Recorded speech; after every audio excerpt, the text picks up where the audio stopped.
Bizə nə biz 5-6 benzin vura bilərik? Nəyə əsasən? Nəyə əsasən danışırıq? Təhlükəsiz baxın.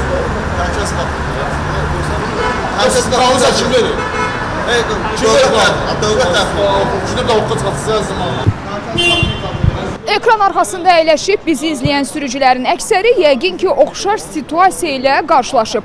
Bu mənzərə bəziləri üçün sadəcə ehtiyat yanacaq tədarükü hesab oluna bilər. Lakin reallıq tamamilə fərqlidir. Əslində, bir şey olmaz deyərək müxtəlif ölçülü, müxtəlif materiallı qablarla daşınmasını istədiyimiz yanacaq böyük təhlükə yarada bilər və hər şeyə bir anda son qoya bilər.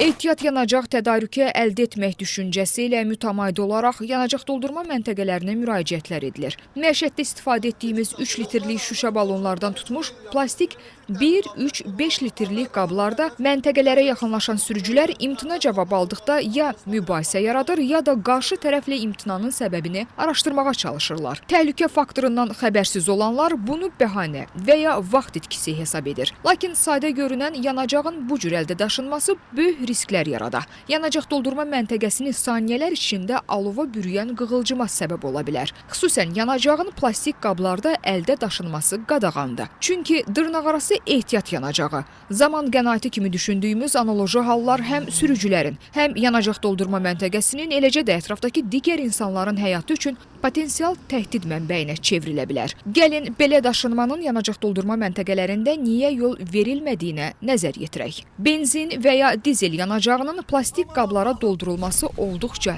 təhlükəlidir. Bu təhlükənin əsas səbəblərindən biri statik cərəyan riskidir. Statik cərəyan, izafi statik cərəyanın yığılmasından benzin və ya dizel yanacağının alışmasına gətirib çıxaracaq qığılcımların əmələ gəlməsi. Xüsusən sözü gedən materiallardan hazırlanmış qabların müxtəlif parçalarla təması və sürtülməsi zamanı risk artır. Sürtülmədən qığılcım əmələ gələrək yanacağın alışmasına səbəb ola bilər. Ölkəmizdə bu səbəbdən çox nadir sayda yanğın hadisəsi baş versə də, bu hal bizi real risklərdən sığortalamır. Digər mühüm risk isə izafi təzyiqlə bağlıdır. Benzin və digər yanacaq növləri yüksək uçuculuğa malikdir. Qızdırıldıqda və ya istidən buxarlanaraq qabın daxilində təzyiq yaradır. Plastik qablar yanacaq daşınması üçün nəzərdə tutulmadığından, təzyiq nəticəsində yanacağın qabdan axması ehtimalı olduqca yüksəkdir. Yanacağın axması isə hansı nəticələrlə yekunlaşır, yəqin ki, bunu deməyə ehtiyac qalmır. Bundan əlavə, yanacağın kimyəvi aqressivliyi danılmaz faktı. Neft məhsulları bu məqsədlər üçün xüsusiləşdirilməmiş plastik məmulatların strukturunu asan dağıdır. Hansı ki, yanacağın doldurulması nəzərdə tutulmuyor. Bu cür qablarda yanacağın doldurulması yanğın hadisəsinin baş verməsini qaçılmaz edə bilər. Yəni, statik elektrik yükündən qaçmaq üçün mütləq xüsusi ayrılmış metal qablarda və sertifikatı olan plastik qablarda hansı ki, yanacağın doldurulması nəzərdə tutulub, bunlarda yanacaq doldurula bilər. Yəni, əks halda digər hansı ki, şüşə, kapron, kardon və s.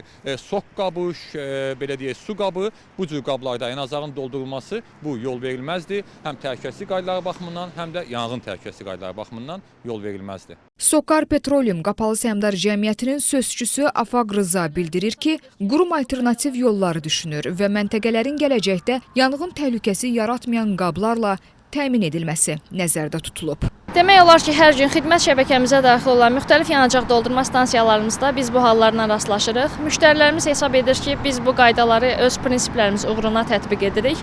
Lakin bilməlidirlər ki, bizim üçün əsas qazanc deyil, sürücülərin təhlükəsizliyini təmin etməkdir. Məhz bu səbəbdən fürsətdən istifadə edərək sürücülərə səslənirik ki, mövcud qaydalara riayət etsinlər. Xüsusən yanacaq doldurma stansiyalarında qaydalara riayət etmək bəzən həyat xilas edir. Çox təəssüf ki, dünya təcrübəsində belə daşınmalardan yanğınlar qeydə alınıb. Təqdim etdiyimiz görüntülər bir il öncə nüfuzlu brendlərdən birində baş verib. Faktlar bir daha sübut edir ki, yanacaq doldurma məntəqəsi kimlər üçünsə sadəcə kommersiya obyekti hesab olunsa da, ixtiyari ərzaq, geyim və s. ictimai yaşa obyektlərindən tamamilə fərqlənir. Fərq isə məhz təhlükəsizlik tədbirlərinə yüksək səviyyədə əməl edilməsidir. Qadağa və imtinalar yanacaq doldurma məntəqələrinin tələbi, cəmiyyətin isə təhlükəsizliyi hesab edilməlidir. Könül Ərşadlı, Azər Qarayev, Real.